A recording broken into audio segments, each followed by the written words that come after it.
Hello and welcome to a replay analysis 7.27D. This one's going to be a replay analysis from Defineme. Interesting enough that this is a gentleman that has played a lot of mid. Obviously he streams as well, so he definitely knows how to play. He's been immortal in the past. I think that he's trying to grind up. He did take a little bit of a break, but for now he's going to be the Magnus here. Mind you, Magnus did get some nerfs in, so I'm quite interested to see how he plays it, to see what the biggest differences are. Things like the self-multiplier reduction from 100% to 75%, meaning that he's not that late-game monster that he once was. But we're going to get into that now, and then, of course, seeing as he made the submission, we're going to follow his laning for the first 10-15 minutes. Make sure that, see his camera work, what is he looking at, what is he clicking on, all of these things, which will give us a lot of insights in terms of how the mid should be played. But we'll see what goes on. Hopefully things went well, but these replays, and I do request the fact that to send in losing games, the reason being is that not so that I can just go out and bash you, but it's more in the lines of you can learn from something, right? Because in those losing games, those are the ones that you really need to figure out on what you did wrong. So we're going to get into that game. The horn has started, and of course he's going to be in the back, and he's going to be doing the body block. He seems to be on point with that. Okay, so I'm looking at the mouse. Yeah, so he looks to be like a keyboard like camera mover, if that makes sense, as opposed to like an edge panner. So everybody's a little bit different in terms of how they do it. Oh, that's actually a really nice body block where he like extended it and he like held it down even more on the T1. But he's going up straight against a Wind Ranger here. I still feel like Magnus is strong, still has ways to kind of come back into the game. And mind you, this D has a lot of share tangos as well as the healing salve, so he is ready to go. But again, yeah, I don't have a whole lot of replays into 7.27D yet. Obviously, it just came out like, on Thursday for our time. So I'm trying to get as much insight as possible, especially since the latest patch did a lot of nerfing, especially with the meta heroes. So the game will be different. Nice little shockwave to secure that last hit, and he's doing pretty well. 4-1 versus the 4-0. I mean, they're pretty much even, but when you've got Empower on, you're kind of a beast. You can actually bring the creeps with you. And it looks like he's just going to do the long way just to kind of delay time. Just keep it outside of the tower range, if you're wondering why this guy is bringing it out here. But, okay. First blood in the other ones. Of course, we're only going to be watching the mid lane, again, for the first 10-15 minutes. Because, again, we want the most insights for Defineme here. But it just got under tower, took one shot, still within, and that they're doing a lot of aggro micro in the sense of just kind of clicking things, making sure that like you're pulling it back.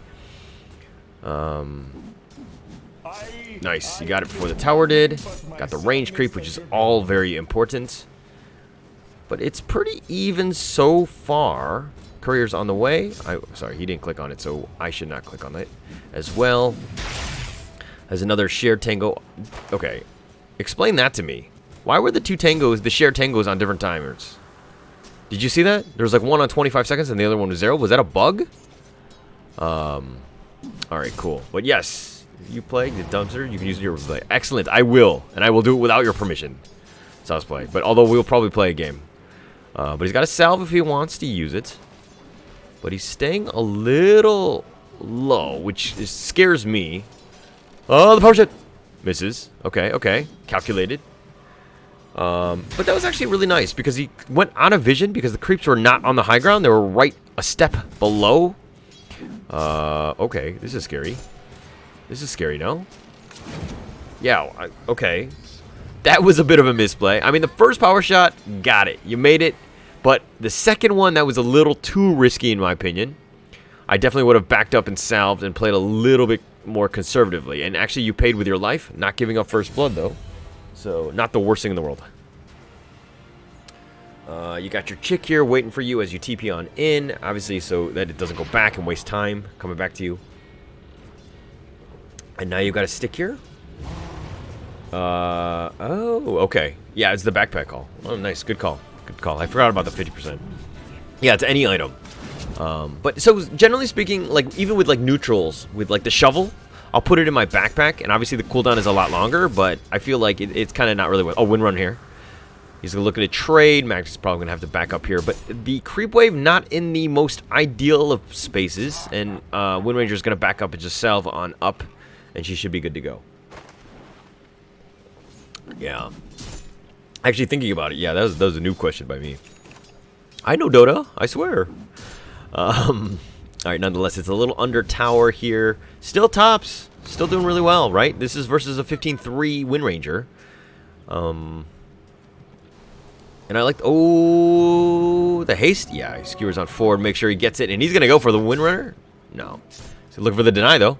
Didn't get the deny. But the tower got it instead, so he did, in a way, deny it from at least the Wind Ranger getting that last hit. So, putting it right back in. He does have haste. He can be super aggressive. Haste is scary on a Magnus. Empower one more time just to keep that one going. He's going to get treads up first. Power shot is going to secure the range creep. Okay. Interesting enough. From the high ground, was willing to take a couple shots. Getting a little low. Okay, now he's got a power. Yeah, he's got a salve on up here. He does have the Wraith Band. He needs to cycle that one through. But of course, mind you, he's microing it out so that he gets the most amount of the salve. Okay, if you don't know things about just like changing things out, obviously if you have less stats to deal with, you have less HP to heal. And so you'll get the most amount of your heal. The skewer back just to make sure that he gets that last hit. It's 5 minutes. And at 5:12, I did not hear a single bounty rune. They didn't get a single one. Is that right? Okay, that seems really rough, especially at the 5-minute mark here. I've actually seen this, but I don't think it is impactful. Okay. Sorry, I think he's going one Wraith Band into treads, right? Hang on, let me just click on this thing now. I actually didn't see. Yeah, it's going to go treads. So one Wraith Band into treads. He's got the Fairy Fire for just in case. It does have a ward as well, and I'm pretty sure the Wind Ranger saw that. Well, Magnus right now has got clarity as well, and that'll tick off. So, just pushing the wave, and this is the power of Magnus, right? You push the wave, you got all 3 last hits there, and then what do? You go right back into this little like the easy camp. Just make sure you kill those things, and obviously with Empower, all of these little scrubby kobolds or whatever they are, they're going to be easily killed. He's got to get Empower running though. But look how quick he makes work of that, and he bounces right back into the mid lane. I mean, what do you think in the latest patch of 7.27D of who the best laner was? Like previously, you could even give like Doom a run for its money. Magnus was definitely high up there, but like, who would you think? Like, I'm asking chat right now. As of who you think is the best mid laner now. Or who have you seen the most of? Oh, AM getting very low. But again, we don't care. We're just going to do a little bit of farming. Obviously, with the DD, makes quick work of that with Empower. And the lane's right back into the mid. Wow, just look at how fast he is, right? And then right there, the 7-minute happens, and the next creep wave is up. So he's literally just farming as fast as possible, top of the last hits. I mean, 57, he's at a really good rate right now. Especially, I mean, that DD definitely helps, but he'll definitely be very, very quick. I mean, he's going to go Echo up first. 7 minutes and 20 seconds, and he's back in the lane. Wind Ranger's been missing for a little bit of time. She's trying to keep up to this, which isn't the easiest of things to do. Obviously, yeah, she's got Power Shot, but she's got that single focus, that single target attack, so to speak. Doesn't have the power of the Empower, but how many heroes do, right? And they're losing already. And if the other lanes aren't doing so well, sometimes it's best just to stick in the lane and just kind of empower it. Because Magnus is definitely winning the lane. He is definitely doing very, very well. I mean, like, look at these last hits, man. There's a buyback coming in from Oracle. That's a rage one. Oh, no, he's trying to save it in the top lane. And here we go. So first, a little bit of pressure on this tower. If the Wind Ranger's not showing, you might as well just put on a little bit of pressure here. But the other lanes have kind of been a little rough, and he looks like he's got haste, and he's going to try to make a move. He's pinging out the Underlord, and he's running on through. He does have RP if he wants to use it, but Underlord is starting to run now. Shockwave pulls it back. The RP, at least onto the Underlord, skewers him back. But is he going to be killed? I think so, yeah, with the Mana Void there. That will secure that kill. Murano, really not much you can do, especially if you're going to miss the arrow. And this Magnus is just so fast, right? And he TPs right back into the mid lane. So really efficient, right? He secures that kill, makes sure that it helps out the bottom lane. Gives a little bit more space in terms of the AM. And then he TPs back into the mid lane very, very quickly. And just like that, I mean, he didn't like lose a beat, basically. And he's got Royal Jelly now. He's going to pass that off. Just okay, very, very efficient. This is really good laning. Like if you're playing with a mid laner, this is the style that you need, right? He doesn't need to be rotating all the time or anything, but he's being as efficient as possible, making sure that like when he got that haste, he made something out of it, right? He wasn't indecisive. He didn't really he didn't have to go in other places, and he's literally taken every single creep wave. And I mean, 80 is the usually. I mean, I understand that you can get definitely higher than 80 as he's done so here, but 80 is probably that target number when you're talking about last hits going into 10 minutes. I think that that's like a really, like you're having a really good game even with 80. But he's above that, especially with all those the jungle camps. And he's just been like, you know, completely taken over. And that Underlord dying there kind of helped out the lane in the sense that like now the other, you know, AM can kind of deal with everything. One thing to note that I really didn't touch on was that the draft, they have an Earthshaker and a... hang on, is it a clock? Veno? I think the Earthshaker's top, who's getting gangbanged right now in the top lane. The 10-minute rune, he secures at least one of them. The Earthshaker running for his life in the top.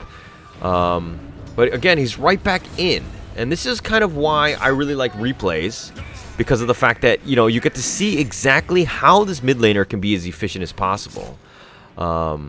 Edgy shred since he's going for armor and yes, yeah, okay, yeah. I mean, especially if he's gonna last hit anyways, he really doesn't need the strength now. His chances of getting ganked right now with 1500 life is just probably not gonna be a factor, so to speak. I mean, look at this Windrunner. Was trying to fight him, and he's like, I'm going for last hits, and the Empower was doing a lot of work. Oh, he's nearby. He's skewer forward. He does have the RP. He does catches out, and the Windrunner is dead. I mean, just as simple as that, right? Oh, the arrow. Okay. He's going to miss here, and he's going to actually look to fight. Level 6 Miranda was like, okay, all right. Just kidding, just kidding. I'm out. Echo Saber. And yeah, right back into the mid lane. So, okay, we've seen the efficiency in exactly how you want to play the mid laner in the first 10 minutes, right? You got like close to 90 or so last hits. You got to kill bottom. You definitely helped out your team. And you're just kind of sticking through. Now, he's going to be getting blink, and probably at that point you're going to see him rotating like crazy, making a lot of plays. But this team lineup is got a decent amount of team, like a team fight, right? You got the Echo, the potential, like the Veno, the Gale. You know, I mean, even your clock to just kind of hook people in and just kind of lock them down. We're going up against like a Spectre, Underlord, offlane, Windranger mid, who, to be honest, the Windranger's completely out of the lane. But my biggest worry right now, and let's look at net worth, is going to be this Spectre, right? Because once he gets going, and he's had a pretty decent lane, it's obviously going to win out, though, in the end, right? Spectre's like the ultimate late game hero. But you've got an AM who's second in terms of net worth, so your team is in a pretty good spot. I mean, it looked really, really rough in the first 5 or so minutes, but you've kind of come back, and like your net worth is definitely highest because you've just been balling.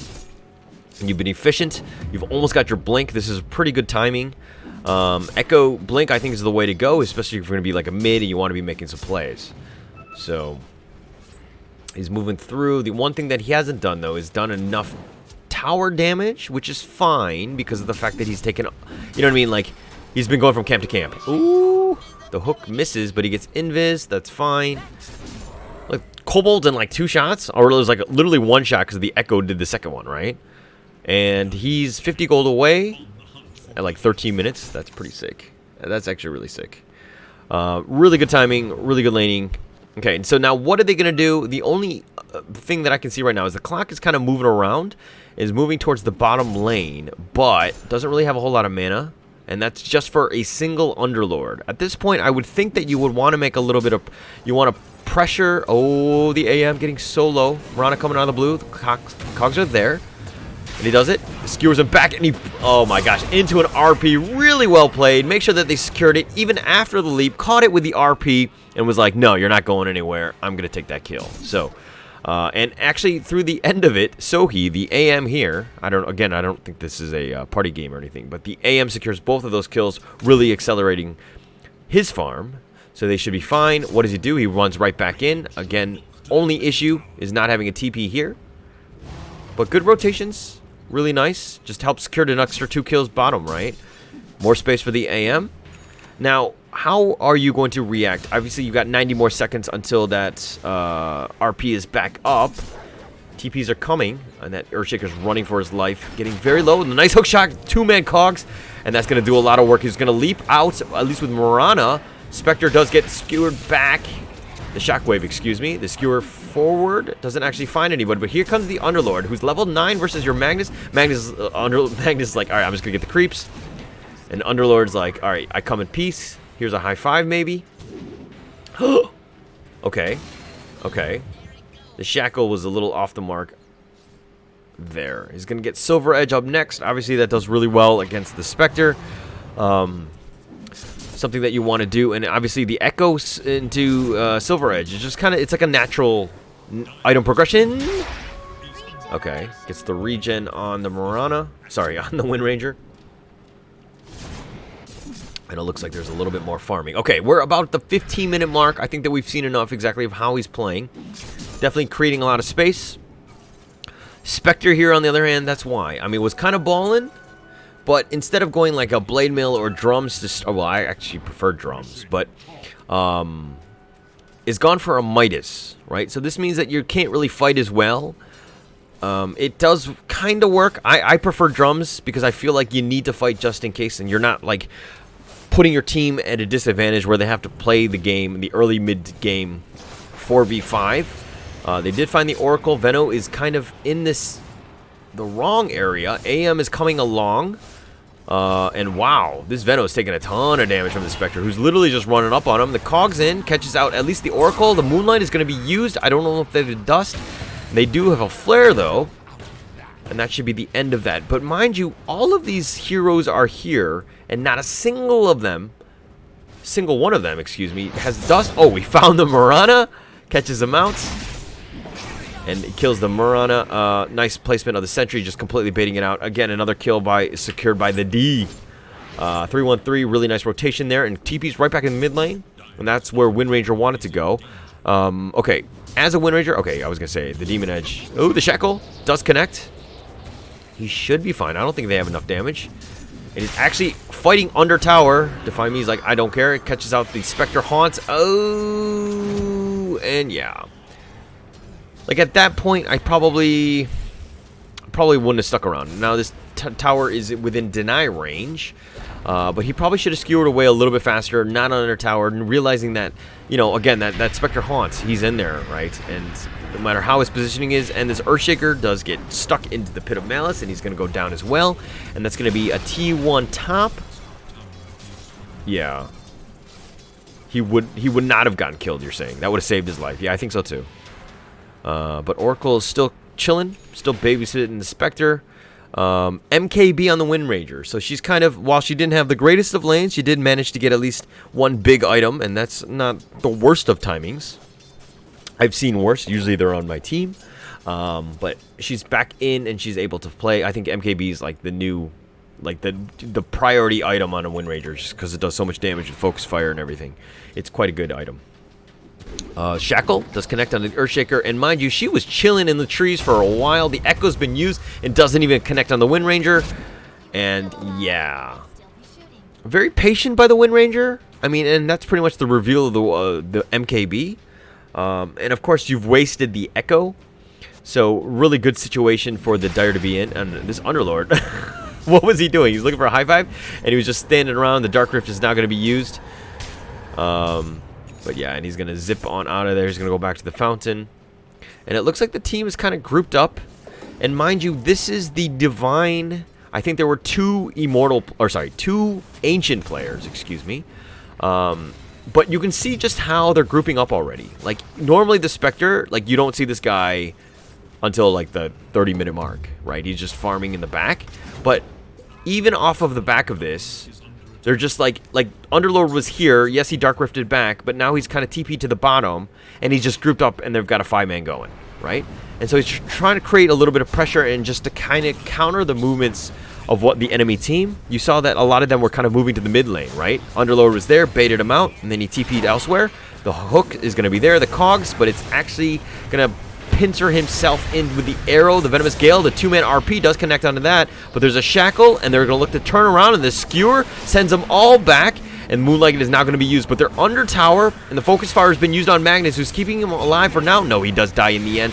Venomous Gale, no, not doing enough damage, and they're just, the Haunt has come through as well, and Spectre is now here to do cleanup aisle 3. And Oracle does go down, the False Promise not keeping him alive, and Spectre just getting the free tower, getting the free kills, and that was a actually a decent fight by the Dire team, right? I mean, yeah, like, it seemed bad. I mean, you had a really nice skewer under tower, had the RP, everything's going well, and then after all of your big spells were used, the Focus Fire was then used on the Magnus, and the Spectre came in with the Haunt. Just really nice timing. The Spectre here probably needs to use his Midas. Okay, and he does. He's going to be getting Manta up next. Probably has Yasha on the way. So Wind Ranger here just going MKB into Ags, just focusing on that, the Focus Fire, making sure you're doing as much damage as possible.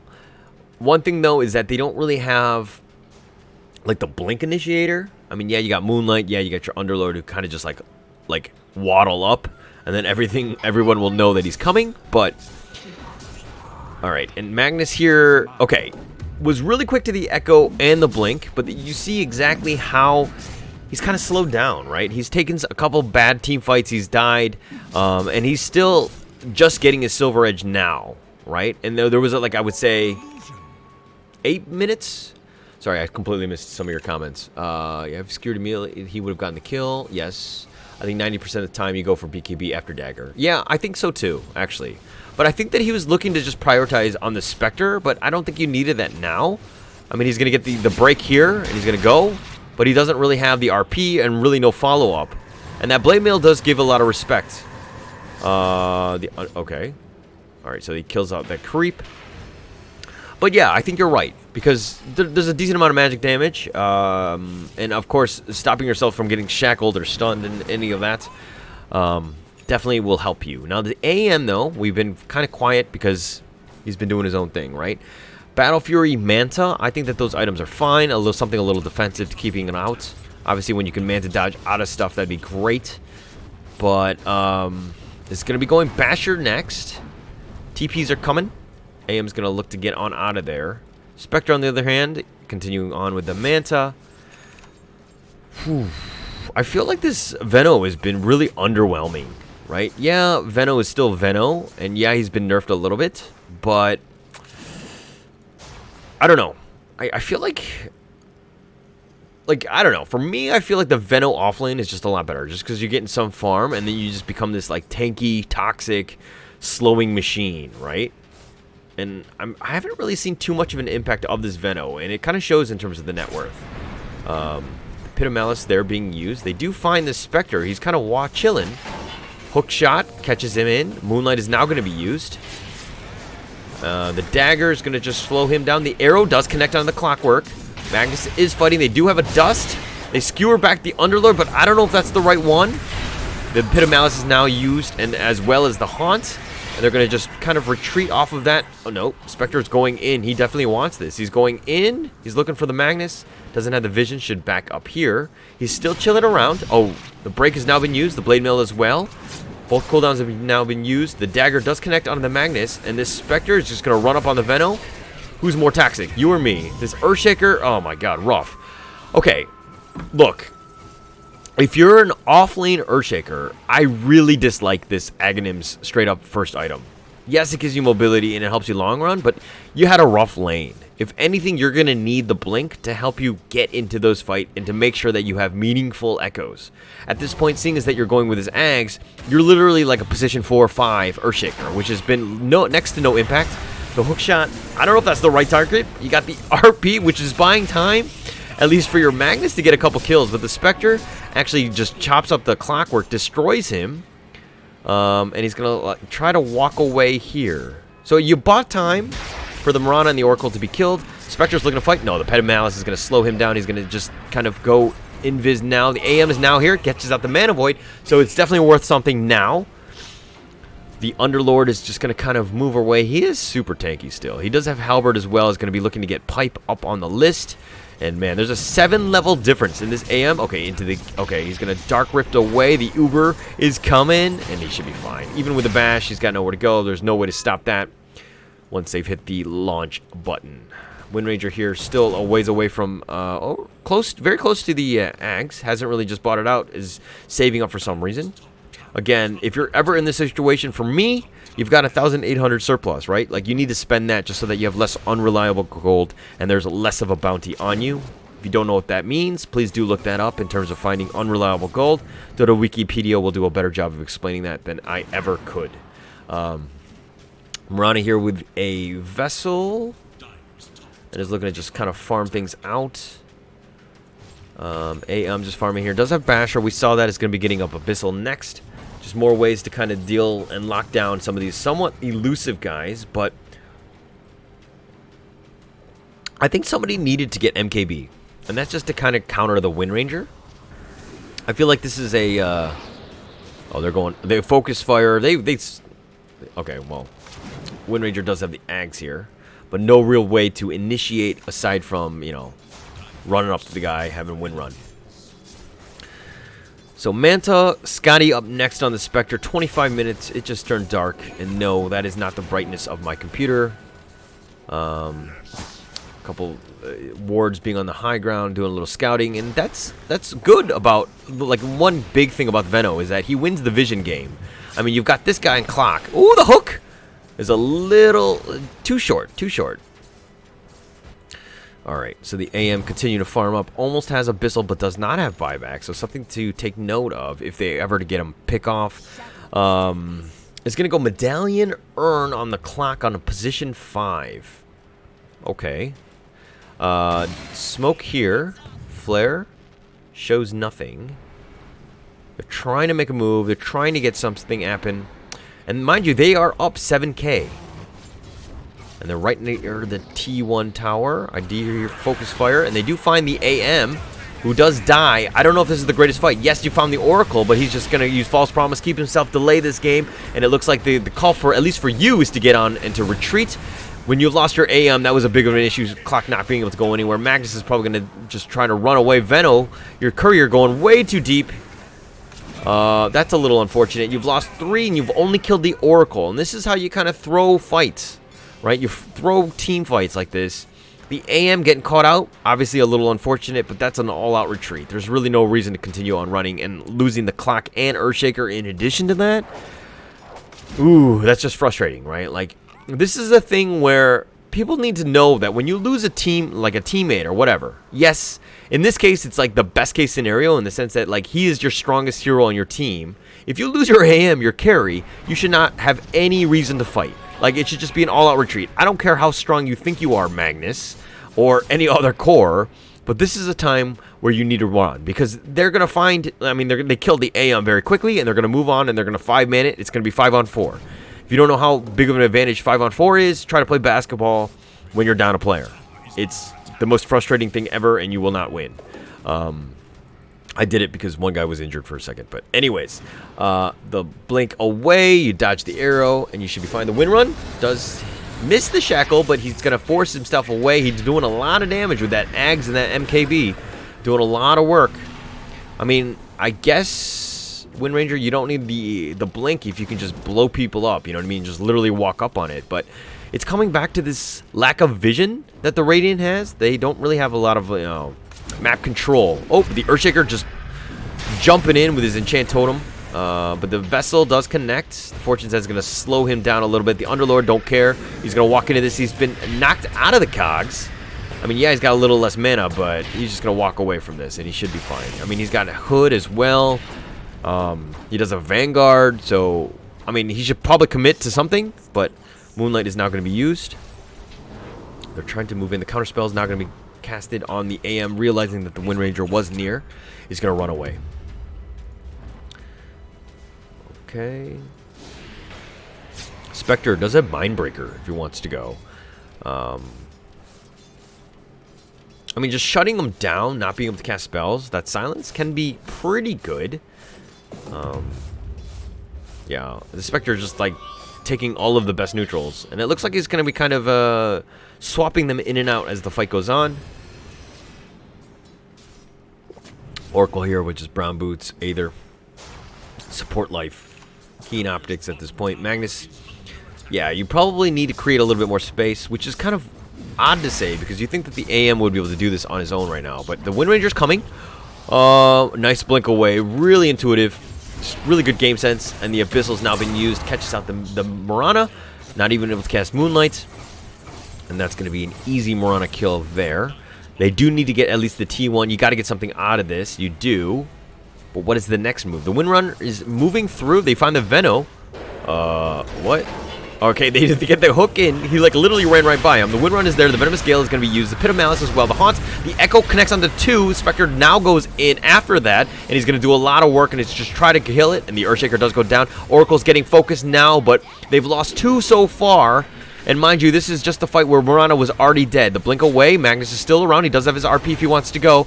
He's going to look to fight this, and he's going. The Pit of Malice is going to now showcase him. The BKB is now going to be used. They're trying to walk away. The Skewer forward does catch on to 2, and he's going to look to at least fight on this. The Shackle gets reflected back onto him, and now the RP is very, very easy, but he's looking to blink away. The Abyssal has now been used. The Windrunner will probably die. The Pit of Malice just locking down the AM one more time. He's been silenced. He's going to look to just try to run around, but the Clumsy Net catches him out.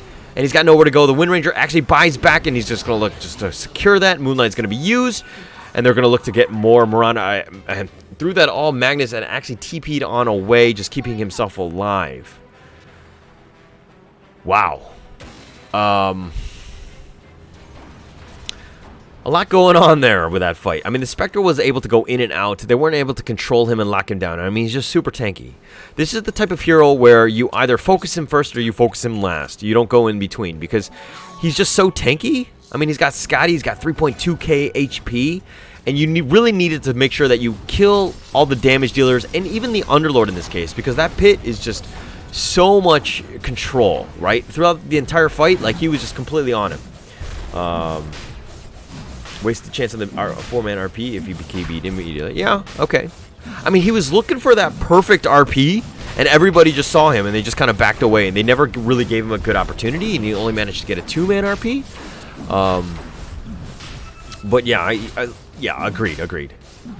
Like, I think he was a little too patient. If anything, like, this is the type of situation where I'm looking at the teams, and I'm like, okay, as the Dire team, for instance, who is the first person that needs to die, right? And they've been focusing the Earthshaker, which has been on point in that what they've been doing as a team, making sure that he doesn't have that crowd control. Obviously, the Echo was there, but like very little impact because he's not able to back up, retreat, make sure that all the cooldowns are off, and they come back in with the, like, nice fissures and just like stunning things, and creating basically that zone of control, which what the Underlord has been doing on his end, right?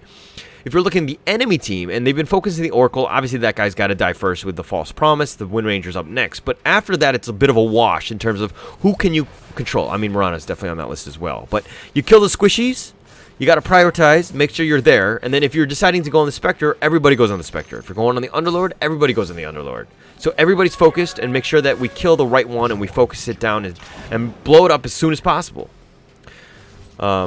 Which, again, goes back to this Veno in the sense that he kind of does damage to everybody. He doesn't really, burst anybody down. He doesn't actually provide any control, and kind of why I'm not a huge fan of a Veno 4. I play the 4 myself, and I don't play the Veno. The reason being is because I feel like he's really lacking in other departments, right? And I want a team fight. I want to control stuff. Pit of Malice is there. Keeping him alive. I don't think he'll burst. He's going to heal. The Cogs. Okay, the hook, the Cogs just defensively, yeah, and he's going to look to TP away, but the Pit of Malice is going to stop him, and he's like, oh shit, this Spectre is angry. The Vessel is going to be used, the Dagger, so he's got nowhere to go, and the Clumsy Net is going to be used as well.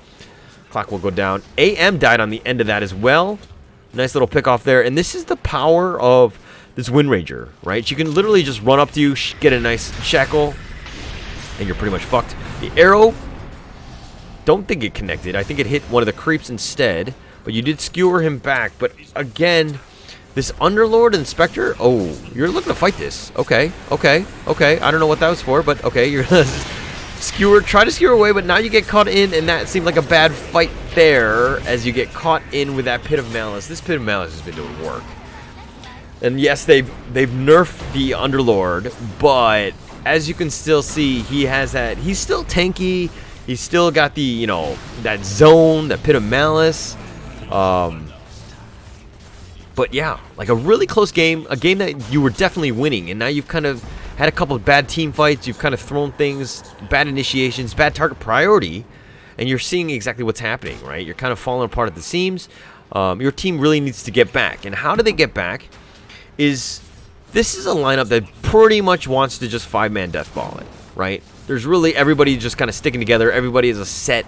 You know, you have your Spectre there, your Wind Ranger with all the damage. The Underlord is kind of controlling things. The Oracle's just there for the saves. I mean, this is a team that pretty much just wants the team fight, right? Like, just deathball it up. So the AM, which you surprisingly, like, has not really been doing this, but you need to start split pushing. You need to start spreading out the enemy team, making sure that they're not just moving as 5, because, again, you're seeing the power of the 5, and you can't really fight into that. You got to get pickoffs here and there. All right, so MKB up next on the AM, a little late, but yeah, he's slowed down quite a bit. He got the Battle Fury and the Manto a lot quicker than I expected. The Abyssal is going to be used, catches out the Murano with no mana. He should be dead. Wind run, oh, but he blinks through. Then we're going to look to meet in the middle, so to speak. That Pit of Malice was very optimistic, I would say. But Shadow Amulet, that is going to be on the Earthshaker. He's got Blink after, right? He's looking for straight up mobility, just try to keep himself alive because he's been focused a lot. But all right, so Magnus here, continue to move. You've got 8 seconds on your BKB. Wind Ranger is going to be TPing bottom. It does have BOT.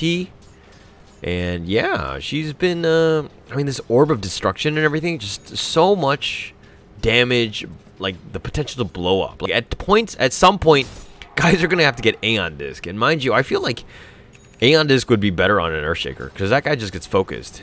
And then he can kind of use his own, like, Aghanim's to just, like, zip on out. Oh, nice Shackle there. The Haunting as well, and that's going to be a dead Magnus. You've been, you know,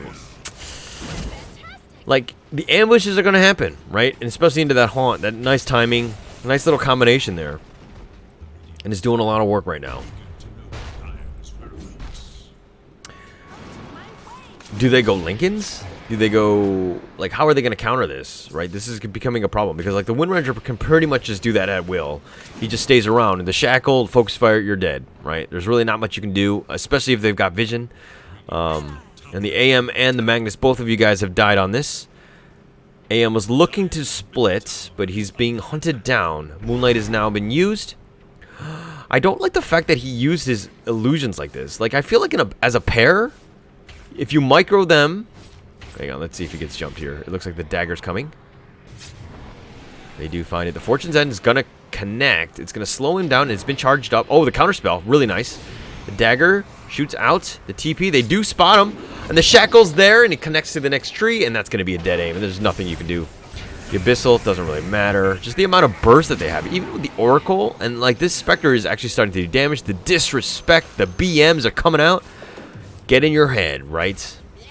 Not much you can do. I mean, he's got Basher, he's got Scotty. Like, this Spectre is starting to get super scary. And this is what we did not want to see, especially in a late game. Alright, hang on. I totally missed what you said. Waste the chance for BKB to move. Okay, BKB to purge the dust into SB, and he survives. No, but I think you're right. I think you're right. But sometimes it's kind of like, I don't think he thought that he was dusted. Right? And so he just thought, oh shit, I'm getting attacked. Silver Edge, right? And so by the time you click it, you've messed up the order, so to speak. And I'm sure he's like, I didn't want to click on my BKB. I want to save the charge. So generally, between the two, your first natural instinct is to go for the Silver Edge. So that makes sense, right? But unless you saw the dust and you were able to react to that, which unfortunately in this case he was not able to do. Shackled connects onto nothing, the Silver Edge, but the... Oh! The RP completely whiffs. The BKB has also been used. The Echo is actually going to miss him out because I think he's been skewered away. The Abyssal is now going to be killed on no buyback on him, and this is without your AM. Moonlight is going to be used, and that's just going to be a disrespectful one, especially since they're under tower. Glyph is going to try to slow things down, but you've lost your racks already, and they're going to look to retreat here, just recover, just wait out for the Glyph, and I think that you can actually just throne it here, and they're deciding to do that. Focus fire on the first tower, on both of the T4s, and they're getting slowly whittled down. This Veno, yeah, you threw up on the guy, but you've done little else in this game, I would say. So that's going to be a really fast T4. Pit of Malice just further securing that zoning, so to speak. Not really much you can do. The Veno is just going to die here, just sacrifice himself, just to potentially slow it down, and that's going to be GG. 39 minutes. And that was a really back and forth game. I think that there's really a lot to learn in that, because, like, Magnus had a really good start, but, like, some bad team fights in the middle, a couple of, like, you know, priority issues in terms of target prioritization, and that's how quickly you can fall to a team that's really well coordinated. And this looks to be like a straight up solo rank game, but to criticize your play, I think that, of course, obviously the missed RP, a couple times you were a little too patient, you weren't getting out, a couple of those other things that you could have gotten away from. But that was already in a losing game at that point. I think if we're talking about the graphs, I think that you were kind of losing when the pickoffs happened. But as a team, you probably, like, you were definitely stronger, right? Like, you were definitely winning at times, but you probably should have just stuck together a little bit more. And, like, this Veno, like, slow siege towers, like, that T1 bottom was up for a long time. And the fact that, like, every time the fight turned bad or you went, you know, you dove too deep, basically he could haunt on in, get the Moonlight, make sure that he could get the pickoffs, and then that just accelerated the fact that the Spectre was, you know, going Midas, right? And so letting him just, like, further expedite himself and just get to this level of net farm. I mean, out farming your AM at the end of the game, just not great, right? But thank you for the replay submission. I hope you learned something. I did too. So if you like what I'm doing, obviously give a like and subscribe on my YouTube. Feel free to find me on Twitch. I'm going to be doing this Monday through Thursdays, at least for the next couple of months. I've got some other gigs going up on Fridays and Saturdays and the weekends and whatnot. So please give a like and subscribe, and I'll catch you guys next time. Thank you so much.